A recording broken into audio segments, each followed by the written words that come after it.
जम्मू कश्मीर में आर्टिकल 370 की जो एब्रोगेशन हुई थी या उसकी जो अमेंडमेंट हुई थी, उसको लेकर कई सारे लोगों ने पिटीशन सुप्रीम कोर्ट में दायर की। सुप्रीम कोर्ट में day to day hearing article 370 को लेकर चल रही है और इसी हियरिंग में कल क्या कुछ कोर्ट में पेश किया गया, क्या आर्ग्यूमेंट्स हुई, उसी सब पर बात करते हैं। फिलहाल जो है वो एडवोकेट कपिल सिब्बल, जो कि कांग्रेस के नेता रहे हैं, अभी भी एमपी हैं राज्यसभा में, उन्होंने जो आर्ग्यूमेंट्स पेश की सुप्रीम कोर्ट के सामने और सुप्रीम कोर्ट ने क्या नोटिस किया ड्यूरिंग दोज आर्ग्यूमेंट्स, वो सारी चीजें आपके सामने पेश करते हैं। आज भी हियरिंग चल रही है, लेकिन फिलहाल बात इस पर कि कल जो सुप्रीम कोर्ट में क्या कुछ हुआ। पहली बात यह कि जब नई सबमिशंस ऐड करने की बात की गई, कुछ डॉक्यूमेंट्स कपिल सिब्बल कोर्ट के सामने पेश करना चाहते थे, लेकिन सीजीआई ने मना कर दिया। उन्होंने कहा था कि ऑलरेडी हमने डेडलाइन सेट की हुई थी, जिस डेडलाइन तक आपको सारे एडिशनल सबमिशंस, रिजॉइंडर्स सब कुछ जमा कर देने थे। अगर हम आपको अलाउ करते हैं एडिशनल डॉक्यूमेंट्स देने के लिए, तो अन्य लोगों को भी अलाउ करना पड़ेगा, फिर जजमेंट फ्रेम करना मुश्किल हो जाएगा। लेकिन कपिल सिब्बल जो वकील है, उनका ये कहना था कि मैं कोई नई सबमिशंस नहीं कर रहा हूं, बल्कि जो ऑलरेडी डॉक्यूमेंट्स दिए गए हैं उसी में कुछ स्पेसिफिक पार्ट्स हैं जिन्हें हाईलाइट करने की जरूरत है। शुरुआत इस बात से हुई कि कपिल सिब्बल ने शेख अब्दुल्ला की जो स्पीच थी, जिसमें यह आउटलाइन किया गया कि कॉन्स्टिट्यूएंट असेंबली जम्मू कश्मीर की बनानी क्यों पड़ी, ये नवंबर 5, 1951 की जो स्पीच है उसका जिक्र हुआ सुप्रीम कोर्ट में। यह कहा गया कि बैकग्राउंड ये है जिसके चलते कॉन्स्टिट्यूएंट असेंबली क्रिएट की गई थी और ये सारी चीजें आर्टिकल 370 की बहस में बहुत ज्यादा इंपॉर्टेंट है। कपिल सिब्बल ने कोर्ट के सामने कहा कि जो स्पीच है उसमें मेंशन किया गया है कि जिस समय कबायली श्रीनगर के बहुत नजदीक पहुंचने वाले थे, श्रीनगर तक फास्ट अप्रोच कर रहे थे, एक ही तरीका था टोटल एनाइलेशन से स्टेट को बचाने का, वो था कि एक फ्रेंडली नेबर से मदद मांगी जाए। कपिल सिब्बल ने शेख अब्दुल्ला की स्पीच पढ़ते हुए ये कहा कि एक्सेशन को एक्सेप्ट करते हुए गवर्नमेंट ऑफ इंडिया से ये कहा गया था कि लॉ एंड ऑर्डर रिस्टोर कर दिया जाएगा कश्मीर में, और जब ये इन्वेडर्स से इस जमीन को खाली कर दिया जाएगा, उसके बाद जो स्टेट की एक्सेशन का इशू है उसे रेफरेंडम के थ्रू सॉल्व किया जाएगा। इसलिए कपिल सिब्बल का ये कहना है, यहां से बात आई प्लेबिसाइड की। लेकिन सीजीआई ने भी नोट किया कि जो स्पीच है उसमें मेंशन किया गया है कि इंडिया के साथ एक्सेशन और इंडिया के साथ अफिलिएशन की इंपॉर्टेंस की बात शेख अब्दुल्ला ने अपनी स्पीच में की थी। ये उन्होंने इंडियन कॉन्स्टिट्यूशन की बात की, लैंड रिफॉर्म्स की बात की, और साथ ही में कपिल सिब्बल ये कहते हैं कि उन्होंने ही पॉइंट आउट किया था कि ये प्रोविजन किस तरीके से टेम्परेरी है। सीजीआई ने नोट किया कि पाकिस्तान को लेकर शेख अब्दुल्ला ने अपनी स्पीच में कहा कि एक फ्यूडल स्टेट है और हमारे इंटरेस्ट यानी जेएंडके के बाशिंदों के इंटरेस्ट जो है वो फ्यूडल पाकिस्तान में सेफ नहीं रहेंगे एज कंपेयर टू इंडिया, जहां पर लैंड रिफॉर्म्स हो रहे हैं। साथ ही सीजीआई ने कहा कि इंडिया को लेकर यह बताया गया कि इंडिया में सीज का एक्सेस है, इकोनॉमिक पावर हाउस है इंडिया, और उससे जो है जम्मू कश्मीर का ट्रेड भी बेहतर होगा। कपिल सिब्बल ने कोर्ट के सामने पेश किया कि साथ ही साथ शेख अब्दुल्ला ने अपनी स्पीच में भी कहा था कि जम्मू कश्मीर के जो लोग हैं उन्होंने अपने आप को एक कॉन्स्टिट्यूशन दिया, बिल्कुल उसी तरीके से जैसे भारत ने भारतीय कॉन्स्टिट्यूशन जो है वो भारत के लोगों को दिया। इस सब में सेंट्रल जो है वो लोगों की विल है, यानी कि लोगों का क्या मानना था। सीजीआई नोट करते हैं कि काफी इंटरेस्टिंग है कि शेख अब्दुल्ला ने कहा कि मोस्ट पावरफुल आर्ग्यूमेंट जो की जा सकती है पाकिस्तान के फेवर में कि क्यों पाकिस्तान को ज्वाइन करना चाहिए जम्मू कश्मीर को, वो ये था कि पाकिस्तान एक मुस्लिम स्टेट है। लेकिन शेख अब्दुल्ला ही खुद ये कहते हैं एक बिग मेजॉरिटी हमारे लोगों की, हमारे स्टेट के लोगों की जो मुस्लिम है, वो ये मानते हैं कि उन्हें पाकिस्तान में एक्सीड करना चाहिए। लेकिन जो क्लेम है मुस्लिम स्टेट का, ये केवल और केवल एक छलावा है, एक कैमोफ्लाज है। शेख अब्दुल्ला की स्पीच से पढ़ते हुए चीफ जस्टिस ऑफ इंडिया ने कहा कि एक स्क्रीन है ये आम लोगों को बेवकूफ बनाने की, ताकि लोग ये ना देखें कि पाकिस्तान एक फ्यूडल स्टेट है जहां पर जो लोग ताकतवर हैं वो कुछ भी करेंगे ताकत में रहने के लिए। साथ ही में सिब्बल ने यह भी मेंशन किया कि लेजिस्लेटिव असेंबली को जो है वो चेंज नहीं किया जा सकता as a constituent assembly by an executive act. क्या उन कॉन्स्टिट्यूशन के प्रोविजंस को डिलीट किया जा सकता है एक एग्जीक्यूटिव एक्ट से? क्या कॉन्स्टिट्यूशन को डेसिमेट किया जा सकता है एक एग्जीक्यूटिव एक्ट से? जैसे कॉन्स्टिट्यूशन जम्मू कश्मीर में जो एप्लीकेबल है वो आर्टिकल 3 के जरिए चेंज नहीं किया जा सकता। यही मैं सबमिट करने की कोशिश कर रहा हूं कि एक यूनिलैटरल एग्जीक्यूटिव डिसीजन लिया गया था जिसमें रिलेशनशिप जो है बताई गई थी कॉन्स्टिट्यूशनली एम्बेड की गई थी आर्टिकल 370 में। और उसके बाद फिर कपिल सिब्बल ने मीर कासिम की स्टेटमेंट जो नवंबर 10 1952 की है उसका हवाला दिया, उस पर बात की और ये कहा कि 370 में उन चीजों का भी जिक्र है जो आइटम्स कंकरेंट लिस्ट में है, लेकिन ये लिस्ट 2 की बात नहीं करता जहां पर रेजिडुअरी पावर्स जो हैं वो स्टेट के पास हैं। एक executive act union of India का जम्मू कश्मीर के स्टेट के प्रोविजंस को या फिर यूनिलैटरली कॉन्स्टिट्यूशन ऑफ इंडिया के प्रोविजंस को चेंज नहीं कर सकता, ऑल्टर नहीं कर सकता। साथ ही साथ उनका ये कहना था कि जो स्पेशल स्टेटस दिया गया था जम्मू कश्मीर को गवर्नमेंट ऑफ इंडिया के साथ एक्सीड करने के लिए और जो पार्लियामेंट में 370 को कॉन्स्टिट्यूशन में इनैक्ट किया गया था, ये सेक्शन 356 भी एग्जीक्यूटिव है, 367 डेफिनेशन भी एग्जीक्यूटिव है और पार्लियामेंट जो है वो तब पिक्चर में आई जब ऑलरेडी ये चैलेंजेस कर दिए गए थे, हम उसी को चैलेंज कर रहे हैं। जस्टिस कौल ने सवाल खड़ा किया कि क्या आपको लगता है एक एग्जीक्यूटिव एक्ट है? कपिल सिब्बल ने कहा कि पार्लियामेंट ने एग्जीक्यूटिव एक्ट्स को अप्रूवल दिया जिन्होंने जम्मू कश्मीर जो कॉन्स्टिट्यूशन जम्मू कश्मीर में लागू होता था उसको बिल्कुल उसके फंडामेंटल्स ही चेंज कर दिए। क्या यूनियन ऑफ इंडिया ये कर सकती थी या नहीं कर सकती थी, वही सवाल है। सुप्रीम कोर्ट ये कहती है कि आपका क्या ये केस है कि क्या पार्लियामेंट के पास ताकत थी ये करने के लिए? कपिल सिब्बल ने कहा कि नहीं, मैं इसका भी जवाब दूंगा। एक पॉलिटिकल डिसीजन जो है वो लिया गया सिचुएशन को देखते हुए और कंप्लीट एब्रोगेशन भी जो है वो भी एक पॉलिटिकल डिसीजन है। कपिल सिब्बल ने इधर एक बहुत ही इंटरेस्टिंग मुद्दा जो है वो उठाया, जैसे कि यूके में देखा गया कि ब्रेग्जिट हुई, तो कपिल सिब्बल ने कोर्ट के सामने पेश किया कि जैसे ब्रेग्जिट हुई, आप देखते हैं कि उसमें क्या हुआ। कोई कॉन्स्टिट्यूशन प्रोविजन नहीं था जिसमें रेफरेंडम सीख किया जा रहा था, लेकिन जब आपने ये देखा कि आप एक रिलेशनशिप को तोड़ना चाहते हैं तो आपने लोगों का मत जाना, लोगों से पूछा कि आप क्या चाहते हैं, क्योंकि लोगों का डिसीजन जो है वो सेंट्रल होता है। यानी कि उन्होंने यूके का हवाला देते हुए कहा कि जब यूरोपियन यूनियन से अलग होने की बात की जा रही थी तो लोगों से पूछा गया कि क्या आप चाहते हैं कि हम यूरोपियन यूनियन के साथ ही रहें या हम अलग हो जाएं, जिसे ब्रेक्जिट का नाम दिया गया जो रेफरेंडम हुआ। उनका यह कहना था कि जब लोगों को के रिलेटेड या किसी भी एक रिश्ते को तोड़ने के लिए कोई फैसला लेना जरूरी होता है तो उसके लिए लोगों का मत जानना बहुत बहुत जरूरी है।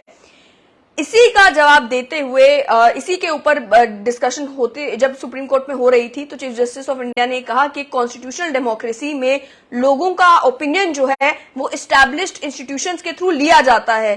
जब तक डेमोक्रेसी एग्जिस्ट करती है तब तक लोगों की जो भी विल है वो एस्टैब्लिश्ड कॉन्स्टिट्यूशन के थ्रू ही उसका रिकॉर्ड जो है वो सामने आएगा। यानी कि लोगों के चुने हुए जो नुमाइंदे हैं उन्हीं के जरिए जो है लोगों की विल जानी जाती है। तो आप एक ब्रेक्जिट टाइप रेफरेंडम जो है उसे एनविजाज नहीं कर सकते इंडियन कॉन्टेक्स्ट में, ये सीजीआई का कहना था। साथ में कहा गया कि वो एक पॉलिटिकल डिसीजन था जो तब की सरकार ने लिया था। हमारे कॉन्स्टिट्यूशन में रेफरेंडम नाम की किसी चीज की कोई सवाल उठता ही नहीं है। साथ ही साथ ये भी कपिल सिब्बल ने कहा कि एक पॉलिटिकल डिसीजन है, कॉन्स्टिट्यूशनल डिसीजन नहीं है। लेकिन सीजीआई ने कहा कि सवाल ये नहीं है कि ये पॉलिटिकल डिसीजन है या नहीं, सवाल ये है कि क्या कॉन्स्टिट्यूशन इस चीज की इजाजत देता है या नहीं। कपिल सिब्बल ने दोबारा आर्ग्यूमेंट करते हुए ये कहा कि क्या यूनियन ऑफ इंडिया जो है इस तरीके से एक रिलेशनशिप जो कि कॉन्स्टिट्यूशन ऑफ इंडिया रिकॉग्नाइज करती है उसे टर्मिनेट कर सकता है या नहीं। ये एक पॉलिटिकल एक्ट है, चाहे 370 एक टेम्पररी इशू पर फीचर था या परमानेंट इशू था, वो मुद्दा नहीं है। मुद्दा ये है कि एक कॉन्स्टिट्यूशनल तरीका है इसे खत्म करने का और मैं ये नहीं बताऊंगा कि वो तरीका क्या है, ना ही वो ये जानना चाहते हैं कि ये तरीका क्या है। लेकिन सवाल यही है कि क्या जो आर्टिकल 370 को अमेंड किया गया वो कॉन्स्टिट्यूशनल तरीके से हुआ या नहीं हुआ। उसके बाद सीजीआई ने कहा कि जो आर्टिकल 370 का क्लॉज 3 का प्रोविजो है उसमें ये कहा गया कि there something that happened ultimately in the constituent assembly which sheds light on which way the constituent assembly was inclined to go. कि क्या कॉन्स्टिट्यूएंट असेंबली में जब कॉन्स्टिट्यूशन जेएनके का बन रहा था क्या कोई ऐसी बात हुई जिससे ऐसे समझ में आए कि कॉन्स्टिट्यूएंट असेंबली का मत क्या था, वो किस तरफ जाना चाहती थी। कपिल सिब्बल ने कहा कि 1951 से 1957 के बीच में वो कॉन्स्टिट्यूएंट असेंबली ये डिसाइड कर सकती थी कि आर्टिकल 370 को टर्मिनेट करना है या नहीं। वो ये कह सकती थी कि हमें आर्टिकल 370 नहीं चाहिए, हम देश की जैसे बाकी राज्य हैं उन्हीं राज्यों की तरह रहना चाहते हैं। लेकिन सीजीआई ने कहा कि क्या आप ये आर्गुमेंट करना चाह रहे हैं कि जो कॉन्स्टिट्यूएंट असेंबली की प्रोसीडिंग्स थी वो ये इंडिकेट स्टेट करती है कि आर्टिकल 370 एक लॉन्ग टर्म अरेंजमेंट था और वो भी कॉन्स्टिट्यूंट असेंबली भी ये मानती थी कि ये एक लॉन्ग टर्म अरेंजमेंट है। तो उस पर कपिल सिब्बल ने कहा कि मैं बिल्कुल यही कहना चाह रहा हूं। यानी कि बहस अब इस बात पे हुई कि क्योंकि कानून ये कहता था कि आपको आर्टिकल 370 को एब्रोगेट करने से पहले, अमेंड करने से पहले कॉन्स्टिट्यूंट असेंबली की रिकमेंडेशन जरूरी है, तो कॉन्स्टिट्यूंट असेंबली का अपना मत क्या था जिस समय कॉन्स्टिट्यूंट असेंबली एग्जिस्ट करती थी, क्योंकि जाहिर सी बात है उसके बाद तो कॉन्स्टिट्यूंट असेंबली डिसॉल्व हो गई। तो उसको लेकर बहस हुई कि जिस समय कॉन्स्टिट्यूंट असेंबली में बहस चलती थी कॉन्स्टिट्यूशन ऑफ जेएंडके को फ्रेम करने के लिए, तब क्या माना गया था? क्या आर्टिकल 370 को वो टेम्पररी देखते थे, क्या लॉन्ग टर्म अरेंजमेंट देखते थे, क्या वो आर्टिकल 370 को खत्म करने के फेवर में थे, क्या वो आर्टिकल 370 को कंटिन्यू रखने के फेवर में थे? तो उस पर भी बातचीत हुई। इसके साथ साथ में सीजेआई ने कहा कि इससे एक सवाल खड़ा होता है कि क्या 370 जिसे एक टेम्पररी प्रोविजन के तौर पर एनविसाज किया गया था, टेम्पररी प्रोविजन के तौर पर इंट्रोड्यूस किया गया था, क्या उसे केवल जेएंडके असेंबली की प्रोसीडिंग्स के थ्रू परमानेंट प्रोविजन में कन्वर्ट किया जा सकता था, या फिर इंडियन कॉन्स्टिट्यूशन का एक एक्ट जरूरी था, इधर in the form of constitutional amendment और सो। यानी कि 370 अगर लिखा गया है टेम्पररी प्रोविजन, क्या उसे परमानेंट करने के लिए जेएंडके असेंबली में प्रोसीडिंग्स काफी हैं, या फिर उसके लिए कॉन्स्टिट्यूशनल अमेंडमेंट की जरूरत है? ये भी एक सवाल खड़ा किया है। इसको लेकर एडवोकेट कपिल सिब्बल का यह कहना था कि गवर्नमेंट ऑफ इंडिया ने कभी एक कॉन्ट्ररी ओपिनियन जो है वो थ्रू आउट एक्सप्रेस किया ही नहीं। तो सीजेआई ने कहा कि लेकिन क्या आर्टिकल 370 के नेचर को चेंज किए बगैर, कॉन्स्टिट्यूशन को अमेंड किए बगैर, क्या ये मुमकिन था ये सब कुछ कर पाना? सीजेआई ने कहा कि दो तरीके हैं इसे डील करने के। पहला, जो पार्ट XS1 है आर्टिकल 370 का, वो कभी टेम्पररी तौर पर इंटेंड किया ही नहीं गया था, यानी वो कभी टेम्पररी होना ही नहीं था। और दूसरा ये कि दो टेम्पररी, एक रीजन जिस वजह से वो कॉन्स्टिट्यूंट असेंबली में इसका डिसीजन जो है वो पेश किया गया, उस रीजन पर भी बात करनी है। सीजेआई ने कहा कि हम एक हाइपोथेसिस जो है वो एक्सेप्ट कर सकते हैं। डिफिकल्टी ये है कि ये अज्यूम करना कि इसे एक टेम्पररी तौर पर प्लेस क्यों किया गया। सबमिशन ये है कि क्या आर्टिकल 370 को एक अनअमेंडेबल, अनटचेबल प्रोविजन बना दिया गया था कि जैसे आप हाथ ही नहीं लगा सकते। अगर वैसा था तो फिर इसे टेम्पररी तौर पर क्यों रखा गया, एक टेम्पररी प्रोविजन के तौर पर क्यों पार्ट जो 21 है उसमें क्यों ऐड किया गया। सीजेआई ने इसमें यह भी पूछा कि क्या एक पार्लियामेंट्री इंटरवेंशन की जरूरत थी जिसके थ्रू इसे परमानेंट किया जा सकता था। लेकिन फिर से एडवोकेट कपिल सिब्बल ने यह बात किया कि मान लीजिए कि आर्टिकल 370 अमेंडेबल था, लेकिन उसे अमेंड किस तरीके से करना है उसको लेकर तो कॉन्स्टिट्यूशन में कोई ना कोई सोल्यूशन होना चाहिए। सीजेआई ने कहा कि 370 में ही, आर्टिकल 370 के कानून में ही इस तरीके के प्रोविजन मौजूद हैं जिससे आर्टिकल 370 को खत्म किया जा सकता है। लेकिन कपिल सिब्बल ने कहा कि वो तरीका ये नहीं है कि आप कॉन्स्टिट्यूंट असेंबली को बदलकर लेजिस्लेटिव असेंबली कर दें। जो मोडालिटी है वो कॉन्स्टिट्यूशन के अंदर ही होनी चाहिए, कॉन्स्टिट्यूशन से बाहर नहीं।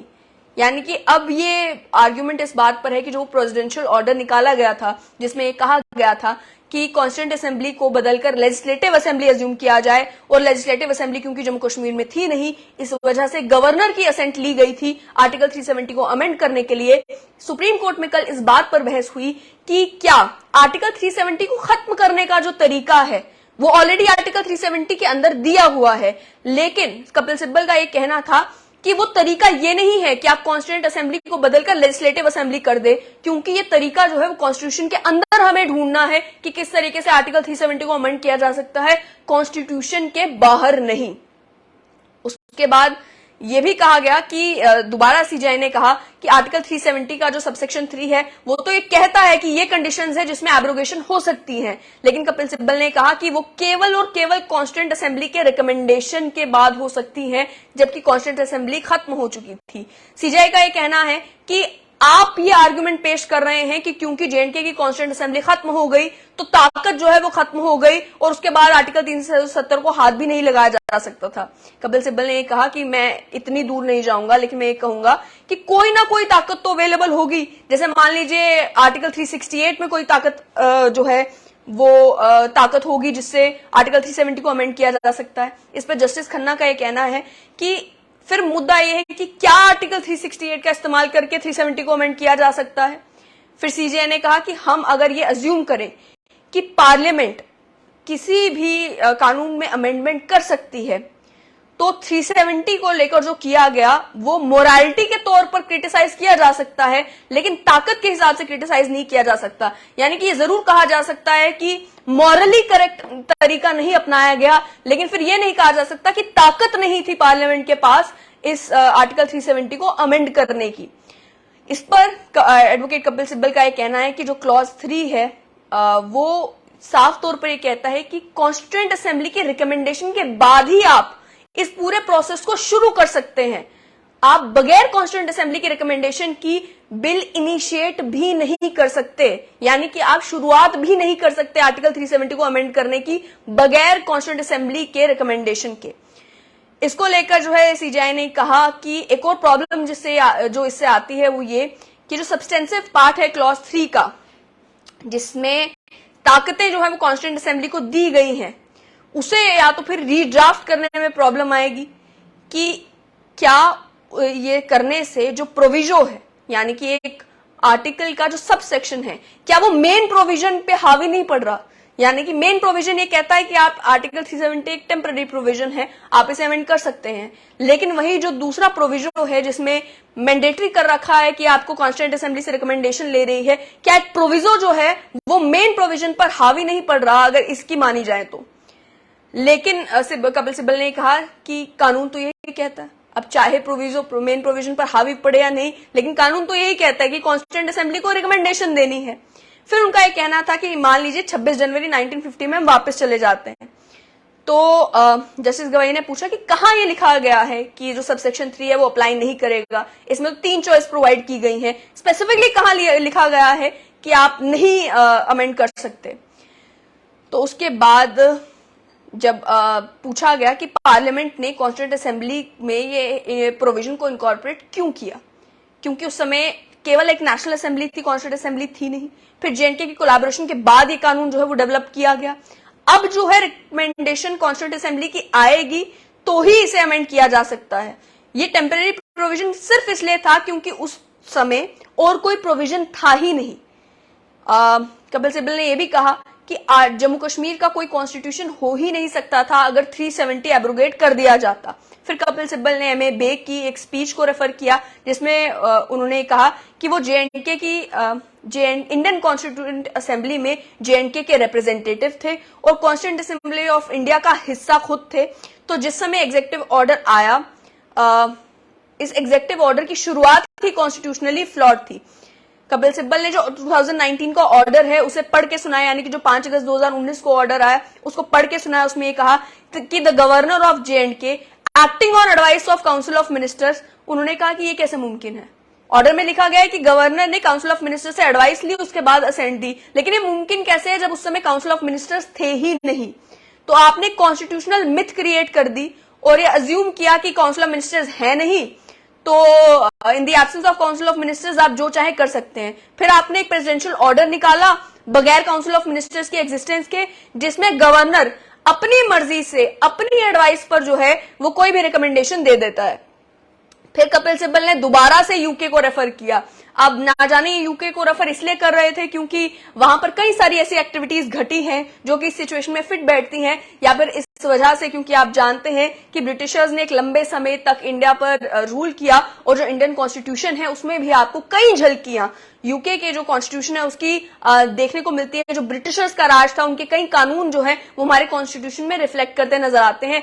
शायद इस वजह से वो बार बार यूके को रेफर कर रहे थे, लेकिन कपिल सिब्बल ने दोबारा से सुप्रीम कोर्ट में यूके को रेफर करते हुए कहा कि बोरिस जॉनसन ने भी पार्लियामेंट को बाईपास करने की कोशिश की थी और क्वीन से ये गुजारिश की थी कि आप हाउस को प्रोरोग कर दें। उसे प्रोरोग किया गया था, लेकिन जो सुप्रीम कोर्ट है उसने यूनानिमसली ये डिसाइड किया कि ऐसा किया नहीं जा सकता था।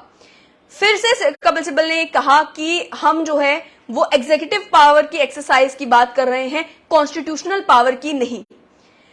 फिर सीजेआई ने कहा कि उनके पर्सपेक्टिव में अगर देखा जाए तो सेक्शन 367 में क्या अमेंडमेंट जरूरी थी, क्या जो कॉन्स्टिट्यूशनल डिजाइन था आर्टिकल 70 को एब्रोगेट करने का, उसके लिए आर्टिकल 367 को भी अमेंड करना जरूरी क्या था? तो इसमें कपिल सिब्बल ने कहा कि क्योंकि उन्होंने खुद ही लेजिस्लेटिव असेंबली को वो ताकतें दे दी जो ताकतें कॉन्स्टिट्यूएंट असेंबली के पास होनी थी रिकमेंड करने की।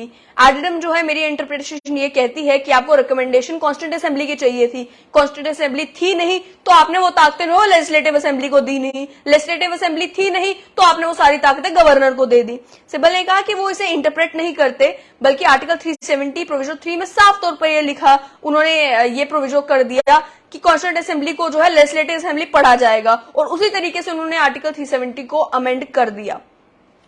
अब सीजीआई ने सवाल किया कि मान लीजिए वो आर्टिकल 367 को अमेंड नहीं करते, मान लीजिए हम प्योरली जो आर्टिकल 356 की अपनी ताकतें हैं उसको फॉलो करते हैं, तो उसमें पहली चीज तो ये मानी जाती है कि प्रेसिडेंट के पास स्टेट की सारी ताकतें हैं। दूसरा जो पावर है स्टेट लेजिस्लेचर की, वो सब्ज्यूम हो जाती है पार्लियामेंट में। अगर आर्टिकल 356 की बात की जाए, तो जब आर्टिकल 356 में प्रोक्लेमेशन हो गई, यानी कि जो प्रेसिडेंट रूल जम्मू कश्मीर में जब लग गया, तो सारी ताकतें जो एग्जीक्यूटिव की जम्मू कश्मीर के पास थी वो सरकार के पास चली गई, और जो ताकतें स्टेट लेजिस्लेचर की हुआ करती थी, यानी कि लेजिस्लेटिव असेंबली की हुआ करती थी, वो सारी ताकतें जो है वो पार्लियामेंट के पास चली गई। इसके चलते अगर सेक्शन 373 की इंटरप्रिटेशन की जाए, जैसे कि हाइपोथेसिस की जाती है, तो पावर एब्रोगेट करने की फिर प्रेसिडेंट के पास है। फिर सीजीआई ने कहा तो अगर ताकत है तो उन्होंने एब्रोगेट कर दिया। फिर उन्हें पार्लियामेंट में जाना था रेजोल्यूशन पास करने के लिए, तो सेक्शन 367 को अमेंड करना जरूरी क्यों था? उसके बाद कपिल सिब्बल फिर कहते हैं कि आर्टिकल 356 की ताकत जो है वो पार्लियामेंट, सरकार या प्रेसिडेंट इंडिपेंडेंटली एक्सरसाइज नहीं कर सकती इन केस ऑफ जैसे आर्टिकल 367 में कर सकती है, क्योंकि आप केवल लेजिस्लेचर के तौर पर काम कर रहे हैं, आपके पास एग्जीक्यूटिव ताकत कोई भी नहीं है। एग्जीक्यूटिव जो है वो एडमिनिस्ट्रेशन के साथ डील करती है, उसके पास अमेंड करने की ताकतें नहीं है। उसके बाद सीजीआई कहते हैं कि मान लीजिए हम आर्टिकल 367 की जो अमेंडमेंट की है उसे डिसरिगार्ड कर देते हैं, तो सिब्बल ने कहा फिर तो आर्टिकल 356 के तहत कुछ एक्सरसाइज किया ही नहीं जा सकता, वो तो एक डेड लेटर है, फिर तो आप कॉन्स्टिट्यूशन को अमेंड कर ही नहीं सकते, केवल पार्लियामेंट कर सकता है। फिर सीजीआई ने कहा कि 356 पावर जो है वो पावर स्टेट लेजिस्लेचर की, स्टेट एग्जीक्यूटिव की है। ये अज्यूम करते हैं कि 367 में जो अमेंडमेंट की वो भी उससे इफेक्ट होती है। तो कपिल सिब्बल ने कहा कि वो एक डिफरेंट इशू है, उस पर हम बाद में बात करेंगे। फिर से सीजीआई ने कहा कि एक हाइपोथेसिस पे अगर हम चले कि कंसल्टेशन कॉन्स्टिट्यूएंट असेंबली के साथ नेसेसरी था, तो उन्होंने सोचा कि हम कॉन्स्टिट्यूएंट असेंबली को लेजिस्लेटिव असेंबली से रिप्लेस कर देंगे। उसमें यही सोचा गया कि कपिल सिब्बल ने कहा कि उसके कॉन्सिक्वेंस ये हैं कि थ्रू एन एग्जीक्यूटिव ऑर्डर आप कॉन्स्टिट्यूशन के किसी प्रोविजन को कैसे चेंज कर सकते हैं, जस्ट बिकॉज आपके पास मेजोरिटी है। ये मेजोरिटेरियन कल्चर जो है, इससे जो फंडामेंटल्स है कॉन्स्टिट्यूशन के, जो हमारे फोरफादर्स ने दिए, वही डिस्ट्रॉय हो जाएंगे। तो इसे जस्टिफाई नहीं किया जा सकता अनलेस एक नया जूरिस्प्रूडेंस सामने आता है जिसमें जब तक आपके पास मेजोरिटी आप जो चाहे वो कर सके। अगर वैसा हो जाता है तो फिर तो हर चीज मानी जा सकती है। फिर उसके बाद ये बात कही गई कि जो बेसिक स्ट्रक्चर को लेकर आर्गुमेंट्स की जा रही हैं वो काफी डाउटफुल हैं। पार्लियामेंट जो है, सॉलिसिटर जनरल का ये कहना था कि पार्लियामेंट ये डिस्कस नहीं करता कि कोर्ट्स में क्या चल रहा है, उनके पास फ्रीडम ऑफ एक्सप्रेशन है, वो जो कहना चाहें कर सकते हैं। फिर से कपिल सिब्बल ने कहा कि लैंड लॉज और पर्सनल लॉज को छोड़कर मोस्ट जो इंडियन लॉज हैं वो एप्लीकेबल थे जेएंडके में। उसके बाद ये कहा कि इसे अमेंड करने की, आर्टिकल 370 को खत्म करने का कोई कारण नहीं था, कोई ऑब्जेक्टिव नहीं था, एक्सेप्ट एक पॉलिटिकल मैसेज दे देना। उस पर जो सॉलिसिटर जनरल है उनका ये कहना था कि 2019 के एक्सरसाइज के बाद 1200 ऐसे कानून हैं जो अब जम्मू कश्मीर में एप्लीकेबल हैं। जितनी भी बेनिफिशियल लेजिस्लेशन है, यानी कि जिनसे लोगों का फायदा होता, वो सारी जम्मू कश्मीर में लागू की गई हैं। प्रिवेंशन ऑफ करप्शन एक्ट जो है वो एप्लीकेबल नहीं था, right to education act applicable नहीं था। इस पर कपिल सिब्बल ने दोबारा आर्गुमेंट किया और ये कहा कि prevention of corruption act Jammu Kashmir में लागू था। Just to set the record right, उन्होंने कहा कि J and K prevention of corruption act applicable था, नाम डिफरेंट थे लेकिन कानून वही था। फिर सीजीआई ने कहा कि एक मुद्दा जो अराइज होता है वो यही कि जो आर्टिकल 356 की ताकतों का इस्तेमाल किया गया, उसके तहत आप कह रहे हैं कि कॉन्स्टिट्यूशन अमेंड करने की कोई ताकत नहीं थी। 370 एक प्रोविजन है जो कि एक्सक्लूसिवली सिर्फ जेएंडके में एग्जिस्ट करता था, तो जो पावर एक्सरसाइज की वो पावर आर्टिकल 371 के क्लॉज डी के तहत जो है वो एक्सरसाइज की गई है। तो आप ये कह रहे हैं कि सरकार आपके अकॉर्डिंग उनके पास कोई ताकत नहीं थी आर्टिकल 370 को अमेंड करने की, जबकि आर्टिकल 370 खुद ये इजाजत देता है कि उसे अमेंड किया जाए, जिसमें प्रेसिडेंट के पास भी ताकतें हैं, जिसमें जो है कॉन्स्टिट्यूएंट असेंबली की रिकमेंडेशन जरूरी है। तो इस सब पर जो है एक लंबी बहस सुप्रीम कोर्ट में हुई और एक आर्गुमेंट जो है वो पेश करने की कोशिश की गई कि जम्मू कश्मीर में आर्टिकल 370 जो एग्जिस्ट करता था उसे अमेंड करने के लिए जब कॉन्स्टिट्यूएंट असेंबली की जरूरत थी और कॉन्स्टिट्यूएंट असेंबली एग्जिस्ट नहीं करती थी, तो फिर उसे आखिरकार अमेंड किस तरीके से किया गया। उसके बाद ये भी एक केस कपिल सिब्बल ने कोर्ट में रखा। उन्होंने कहा कि गवर्नर जो है वो एक गवर्नर की तौर पर ही बिहेव कर सकता है। पहले सदर रियासत हुआ करता था केवल नाम के लिए, अब नॉमेनक्लेचर चेंज हो गया है, लेकिन उससे जो फंक्शनैलिटी है उस पर फर्क नहीं पड़ता। जो सब्सटेंस है 370 का उसे आप चेंज नहीं कर सकते। और इसके बाद में और भी कई सारी बहस जो है वो सुप्रीम कोर्ट में हुई टेक्सचुअल एम्बिग्यूटी को लेकर कि एक जो कॉन्स्टिट्यूशन है उसमें कई सेक्शंस में इस तरीके के अल्फाज लिखे गए हैं जो थोड़े से एम्बिगुअस हैं। उसको लेकर एक लंबी बहस हुई कि क्या चीजें मुमकिन है, क्या चीजें मुमकिन नहीं है। लेकिन सबसे इंपॉर्टेंट चीज जो कपिल सिब्बल ने सुप्रीम कोर्ट में कही वो उन्होंने ये कहा कि क्या कॉन्स्टिट्यूशनल चेंज जम्मू कश्मीर में बगैर जम्मू कश्मीर के लोगों से बात किए हुए मुमकिन हो सकता है। क्या एक स्टेट को यूनियन टेरिटरी में डाउनग्रेड किया जा सकता है बगैर लोगों को कंसल्ट किए हुए। ये भी कॉन्स्टिट्यूशनल पैरामीटर्स हैं जिन्हें अप्लाई करने की जरूरत है, क्योंकि एक मेजॉरिटेरियन पावर ने ये सारे बदलाव एक स्टेट में कर दिए। टाइम एंड अगेन जो है आर्टिकल 356 का गलत इस्तेमाल किया गया है और अब जो है जम्मू कश्मीर के जो फंडामेंटल स्ट्रक्चर है कॉन्स्टिट्यूशन के उसी को बदल दिया गया। सारी बाउंड्रीज जो है वो क्रॉस कर दी गई, सारी हदें पार कर दी गई। फिर कपिल सिब्बल ने कहा कि रेस्टोरेशन ऑफ डेमोक्रेसी के अब क्या स्टेप हैं जो लिए जा सकते हैं। अब तो लोग रिवर्सल डिस्ट्रक्शन डेमोक्रेसी की देख रहे हैं, ना लोगों से बात की गई, ना उनके व्यूज मांगे गए। आपने अपने आप को ही स्टेट की ताकतें भी दे दी, लेजिस्लेचर की ताकतें भी दे दी, पार्लियामेंट की ताकतें भी दे दी और आप खुद ही जो है जम्मू कश्मीर के लोगों के स्पोक्स पर्सन भी बन गए। ये आर्ग्यूमेंट की है कपिल सिब्बल ने कोर्ट में और ये कहा कि अगर आप जम्मू कश्मीर के लोग क्या चाहते हैं उनकी विशेष पार्लियामेंट के थ्रू आप एक्सप्रेस कर रहे हैं, तो कॉन्स्टिट्यूशन भी ये कहता है कि आपको कम से कम स्टेट से बात तो करनी है। आर्टिकल 356 के तहत आपने जो कुछ भी किया वो फेडरलिज्म के खिलाफ है, डेमोक्रेसी के खिलाफ है और कॉन्स्टिट्यूशनल मोरालिटी के प्रिंसिपल के खिलाफ है। आर्टिकल 356 इस सब के लिए बना ही नहीं है। तो ये उन्होंने आर्ग्यूमेंट पेश की सुप्रीम कोर्ट के सामने कि क्या ये एक्सेसिव यूज ऑफ पावर नहीं है, यानी कि अपनी ताकतों से बढ़कर ताकतों का इस्तेमाल नहीं किया गया। नॉर्मल सर्कमस्टांसिस में डिसोल्यूशन होती ही नहीं, असेंबली सस्पेंड होती, दोबारा से सरकार बनाने की कोशिश की जाती, लेकिन वो करने की जगह आपने प्रेसिडेंट रूल लगा दिया। उसके बाद जब आपको लगा कि ये मुमकिन नहीं है, उसके बाद आप प्रेसिडेंट रूल लगा देते हैं जब तक दोबारा से जो है वो सरकार नहीं बनती। जब आपको लगता है कि दोबारा सरकार बनाना मुमकिन है ही नहीं, कोई तरीका मुमकिन नहीं है, फिर आप असेंबली डिसॉल्व करके इलेक्शंस कॉल करते हैं। तो कपिल सिब्बल ने कहा कि 21 नवंबर 2018 को असेंबली डिसॉल्व की गई और आज कहां पर है, अगस्त 2023 में। और आर्टिकल 356 में क्या करने की जरूरत थी और क्या किया गया है, इसी उनको वो जानते थे कि काउंसिल ऑफ मिनिस्टर्स जो हैं वो कभी भी गवर्नर को एडवाइज नहीं करते कि आप जो है असेंबली डिसॉल्व कर दें, इसलिए उन्होंने खुद ही असेंबली डिसॉल्व कर दी। फिर गवर्नर ने आर्टिकल 356 लगा दिया, अपने ऊपर सारी ताकतें ले ली और आपके पास लेजिस्लेचर की ताकतें तो आर्टिकल 356 दे देता है, लेकिन आप एक डेलीगेट हैं, आप एक ओमनीपोटेंट अथॉरिटी नहीं है, यानी कि आप सर्वे सर्वा नहीं है। सारी ताकतें ऐसा नहीं कि आप ही के पास है, आप केवल उस समय तक एग्जिस्ट करते हैं, उन समय तक उस पावर को एक्सरसाइज कर सकते हैं जब तक असेंबली नहीं आती। एक प्राइमरी इंस्टीट्यूशन जो काम कर सकता है वो डेलीगेट नहीं कर सकता, यानी कि एक असेंबली जो काम कर सकती है वो एक गवर्नर नहीं कर सकता। उसके बाद उन्होंने जो कॉन्स्टिट्यूशन बेंच की कई जजमेंट्स जो हैं वो कोर्ट के सामने पढ़ी, जिसमें क्लियर किया जाता है कि जो कॉन्स्टिट्यूंट असेंबली है स्टेट की वो नहीं चाहती थी, जम्मू कश्मीर की कॉन्स्टिट्यूंट असेंबली नहीं चाहती थी कि आर्टिकल 370 खत्म हो जाए। तो ये कहा गया कि जब कंसल्टेशन नहीं हुई, कंकरेंस नहीं हुई मामले में, तो कहां इशू बनता है। आप किस तरीके से जो है वो आर्टिकल 370 को अमेंड कर सकते हैं, आप किस तरीके से स्टेट को जो है वो यूटी में तब्दील कर सकते हैं, ये सारी चीजें समझ से बाहर है। ये सारी चीजें जो है वो समझ नहीं आते कि ये की कैसे गई।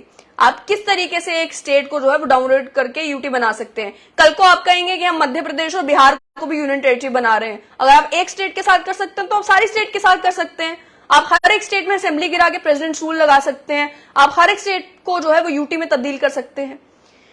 तो उसके बाद ये कहा गया कि आपने एक यूटी जो है वो 2 या ज्यादा स्टेट्स के बीच में कार्व आउट तो जरूर की है, लेकिन ये पहली बार देखने को मिला है कि एक ही स्टेट को तोड़ के आपने 2 यूटीज बना दी है।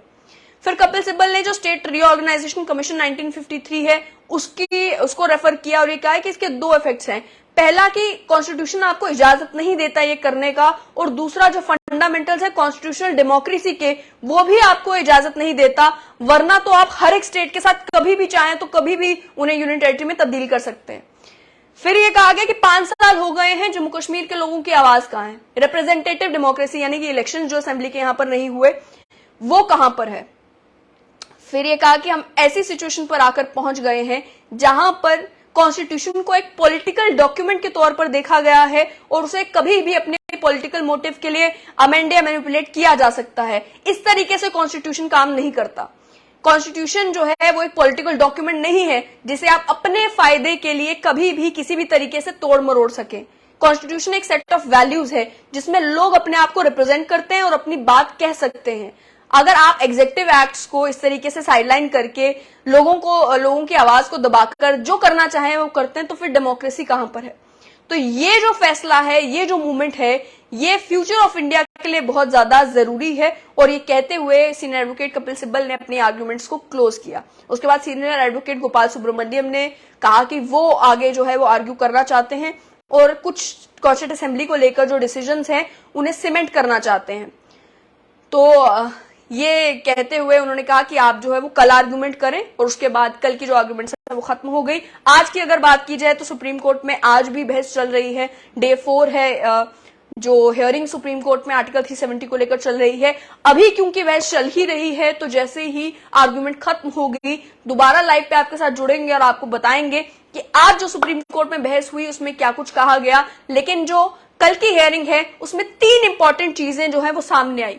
पहली बात यह कि ये कहा गया कि अगर कोई फैसला लेना चाहिए था, अगर यूके में ब्रेक्जिट हो सकता है तो वैसा रेफरेंडम जेएनके में क्यों नहीं कि लोगों से पूछा जाता कि क्या आप चाहते हैं आर्टिकल 370 अमेंड हो या नहीं।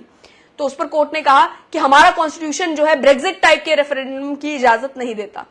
दूसरा ये कहा गया कि क्या जो ताकतें इस्तेमाल की गई हैं गवर्नर के द्वारा या पार्लियामेंट के द्वारा वो इजाजत कॉन्स्टिट्यूशन देता है कि आप उन सारी ताकतों का इस्तेमाल करें और बगैर जम्मू कश्मीर में लेजिस्लेटिव असेंबली के, बगैर काउंसिल ऑफ मिनिस्टर्स के, बगैर कॉन्स्टिट्यूएंट असेंबली के आप 370 को क्या अमेंड कर सकते हैं, उस पर बहस चली। और तीसरा एक इंपॉर्टेंट सवाल जो कपिल सिब्बल ने सुप्रीम कोर्ट के सामने रेज किया वो ये कि अगर जम्मू कश्मीर में एक स्टेट को यूटी बनाया जा सकता है, 2 यूटीज में तब्दील किया जा सकता है, क्या चीज रोकती है केंद्र सरकार को कि इसी तरीके से प्रेसिडेंट्स रूल लगाकर कल को मध्य प्रदेश, बिहार या अन्य किसी स्टेट के साथ भी यही हश्र किया जाए।